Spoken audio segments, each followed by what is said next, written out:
Terima kasih Anda masih menyaksikan Kompas Siang, Saudara. Viral di media sosial, aksi begal sepeda motor di Jalan Lintas Bengkulu Lubuk Linggau digagalkan oleh korban dan seorang polisi yang sedang melintas.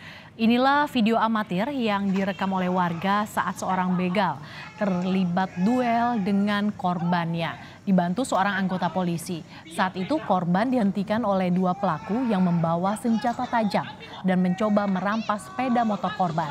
Namun korban melakukan perlawanan dan tak lama datang seorang anggota Polres Rejang Lebong yang kebetulan melintas dan menolong korban. Tuh.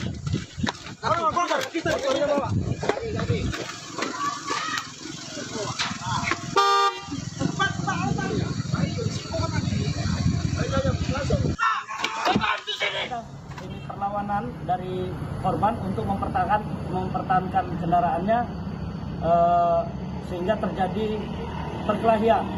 Tidak lama kemudian melintaslah seorang anggota polisi dari Polres Rejang Lebong melihat dan membantu korban dan mengamankan pelaku PJ.